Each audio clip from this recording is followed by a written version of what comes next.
Et bonjour à vous, Antoine Fouché. Si on ne vous connaît pas, je pense qu'on a tort. Vous avez été en effet directeur de cabinet de Muriel Pénicaud. On vous doit beaucoup, sans le savoir, et en particulier le CPF, le compte de formation personnelle. Bienvenue. Merci beaucoup. Avec le Covid et la guerre d'Ukraine en cours en Europe, vous dites que nous entrons dans la troisième grande période historique de l'après-1945 et que nous vivons un changement d'époque. À ce point, j'ai envie de dire, à ce point. C'est l'hypothèse qu'on peut faire, en tout cas, avec le retour de l'État, le retour de la volonté politique qui reprend en main le destin collectif. On l'a vu avec le Covid, c'est pas vers les marchés, c'est pas vers les entreprises, c'est pas vers chacun d'entre nous qu'on s'est tourné pour se protéger. C'est vers l'État. C'est l'État qui a payé les salaires, c'est l'État qui a aidé les entreprises, c'est l'État qui a financé au niveau européen les vaccins. C'est ce qui se passe avec la guerre en Ukraine. La guerre prolonge ce mouvement parce qu'on attend de l'État, de la volonté politique, qu'il assure notre indépendance énergétique, même si ça se fait contre le pouvoir d'achat, contre le marché, contre les règles du marché, en fait, de libre circulation des biens et des marchandises. Pardon ? Il faudra y répondre. Il faut y répondre, mais il n'y a que l'État qui peut le faire. On voit bien que pour la transition énergétique, pour assurer l'approvisionnement, pour être moins dépendant du gaz russe, ce n'est pas les entreprises toutes seules qui vont le faire. C'est l'État, et c'est en ce sens, me semble-t-il, qu'on change d'époque. Et tel que l'État a pris son allure avec le nouveau gouvernement, il va répondre aux défis dont vous parlez ? En tout cas, c'est la volonté qui a été affichée par le président de la République pendant la campagne présidentielle. Là, vous remarquerez que dans 2 intitulés ministériels, il y a le mot souveraineté. Il y a encore 10 ans, souveraineté, c'était un peu assimilé à souverainisme, à une forme de repli. Et là, me semble-t-il, ça cristallise le changement d'époque. Même chez un libéral comme Emmanuel Macron, on assume souveraineté parce que c'est le retour de l'État de la protection. D'accord, mais dans les 5 prochaines années, avec tous les fardeaux, les risques et le scepticisme général dans le pays, la France, qu'est-ce qu'elle n'est pas fichue ? Oh non, je pense pas. Elle a cette... Il faut qu'on arrive à reprendre en main notre destin au niveau national et au niveau européen. Et qu'est-ce que ça veut dire, ça ? Ça veut dire accepter de refaire passer l'intérêt général avant un certain nombre d'intérêts particuliers. Il en faudra. Mais de l'intérieur, vous savez, vous, comment fonctionne le pouvoir et comment on fabrique des décisions. Elisabeth Borne, est-ce qu'elle doit dire la douloureuse vérité sans nous paniquer et sans nous engueuler ? En tout cas, essayer, mais je pense qu'il faut dire la vérité, parce que le pays, ce qui fait que beaucoup de gens décrochent, ils n'écoutent plus ce que disent les hommes politiques, c'est qu'ils ont l'impression qu'on leur a raconté des cracks pendant des années et des années. C'est pas faux. Et c'est pas complètement faux. De gauche comme de droite d'ailleurs, c'est pas un sujet polémique, ça. Et la seule manière à mon avis, de capter l'attention à nouveau, de dire tiens, il parle de la vraie vie, il parle de ce qu'on vit vraiment, c'est de dire la vérité, même si cette vérité-là, elle est très désagréable à entendre. Typiquement, la transition énergétique, on va ça le voir ne peut tout à pas l'heure. se faire avec un maintien du pouvoir d'achat. Mais on va le voir tout à l'heure. Qu'est-ce qu'il ne faut pas cacher ? Parce que vous dites qu'il faut dire la vérité, qu'est-ce qu'on ne met pas dans la poche pour éviter de le dire ? Typiquement, le besoin d'indépendance par rapport au monde extérieur, par rapport à la Russie, par rapport aux menaces extérieures. On ne vit pas dans un monde de bisounours. Et donc, il va falloir qu'on redevienne une puissance nationale et européenne. Ça coûte de l'argent. Et donc, on va devoir dépenser plus d'argent pour notre défense nationale, pour la transition énergétique, pour assurer notre indépendance. Et donc, cet argent-là, il va falloir qu'on le prenne quelque part. Justement, est-ce que le « quoi qu'il en coûte » a encore un avenir ? Il a un avenir, mais un avenir moins facile que ce qui s'est passé pendant le Covid. Le quoi qu'il en coûte, c'est simple, hein, c'est le financement des déficits par la planche à billets de la Banque Centrale Européenne.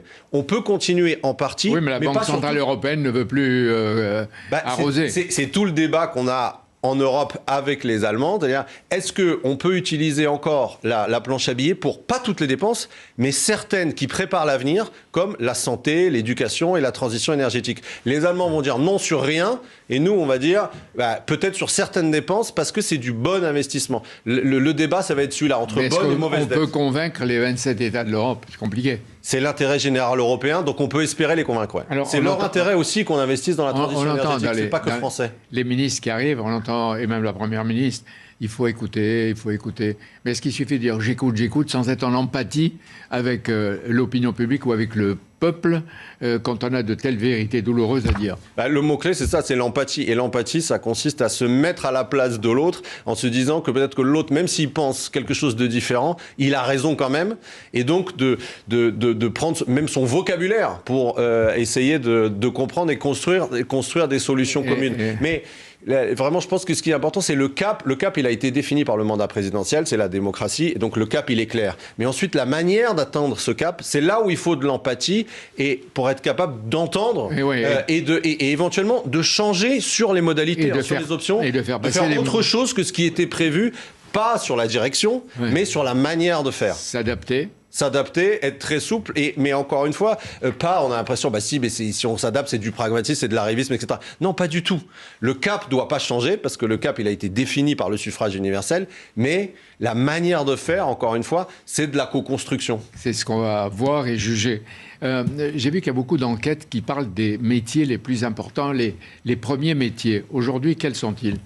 Alors les métiers, ça va être l'un des défis les plus durs dans les années qui viennent. C'est que notre marché du travail, il se polarise de plus en plus entre les métiers de plus en plus qualifiés et des métiers de moins en moins qualifiés. Ça a l'air abstrait, mais c'est très très concret. C'est-à-dire qu'on avait des métiers qui étaient pour l'ensemble des classes sociales, des métiers de classe supérieure, classe moyenne, classe des personnes peu qualifiées.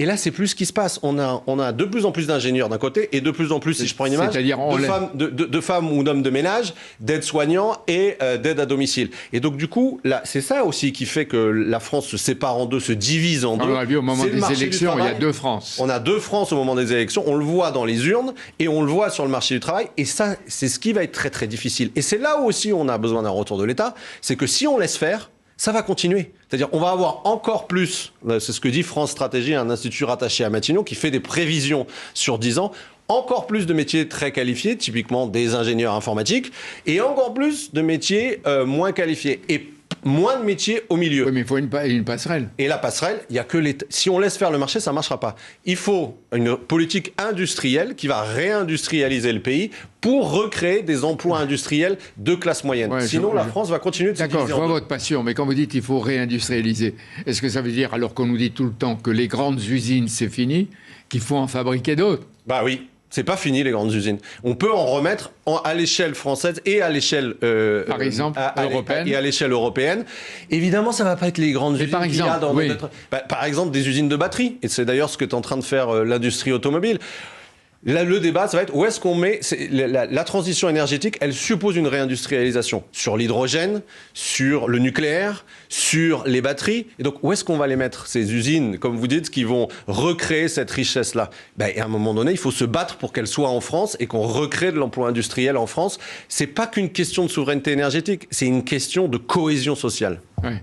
Et pour ça, on peut viser le plein emploi, alors qu'il y a des tas d'emplois qui sont recherchés partout, dans la restauration, l'hôtellerie, les hôpitaux, et même chez les saisonniers qui vont récolter les fruits et les légumes. Exactement, mais ces emplois-là, ils souffrent d'un problème d'attractivité. Et donc, si on veut avoir... D'attractivité, c'est-à-dire un peu de reconnaissance et de salaire suffisant. Financière. Mais si c'était à la limite que de la reconnaissance financière, ça serait plus facile. Il suffirait d'augmenter un peu les salaires pour se dire ça va être plus attractif. Mais il faut quand même les augmenter. Il faut les augmenter. Mais c'est plus profond que ça, c'est une question d'image. C'est-à-dire quand vous croisez quelqu'un dans la rue et vous lui demandez demain, est-ce que tu as envie d'occuper l'un des 1 million d'emplois de femmes de ménage qui arrivent dans les 10 années qui viennent, c'est faire insulte à personne que de dire que spontanément ça donne pas trop envie. En revanche, un emploi dans l'industrie pour créer les batteries qui font des voitures qui n'émettent plus de CO2, ça donne plus envie. Et ça veut dire formation et formation continue. Formation, investissement sur les compétences. Antoine Fouché, la transition énergétique, vous en parlez beaucoup, nous aussi. Pour la première fois, un gouvernement va compter une première ministre et 2 femmes qui vont dépendre du Premier ministre, Agnès Pannier-Runacher et Amélie de Montchalin, qui généralement sont habiles et en même temps efficaces. C'est-à-dire 3 femmes pour planifier l'accélération de l'écologie. Est-ce que ça veut dire que, comme vous l'écrivez, le siècle sera vert? Ouais, c'est une expression de Régis Debray que je reprends à Régis Debray. Et oui, le siècle sera vert parce que, qu'on le veuille ou non, tout notre avenir va être surdéterminé par la transition énergétique. Oui, mais ça veut dire qu'il y a une rupture et que le confort actuel, Tintin.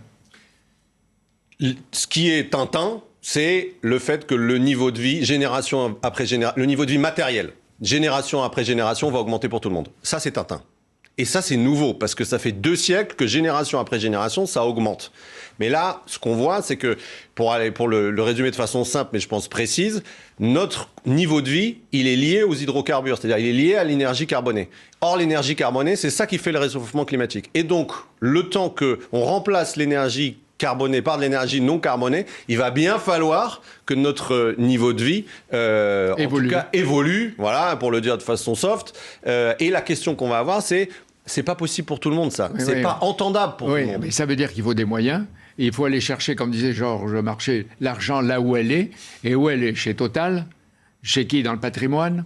De toute façon, quels que soient les nouveaux impôts qu'on peut mettre en place, ça ne changera pas, ça ne suffira pas pour financer la transition énergétique. Ce qu'il faut, c'est un changement de comportement, c'est-à-dire dépenser moins d'énergie, chacun d'entre nous, et ça sera évidemment plus facile pour ceux qui ont un niveau de vie plus élevé que ceux qui, aujourd'hui, ont du mal à joindre les deux bouts. Et donc, ça va être vraiment ça le sujet de la transition énergétique, c'est comment est-ce qu'on la concilie avec la solidarité, parce que demander de la sobriété à vous et moi, c'est entendable.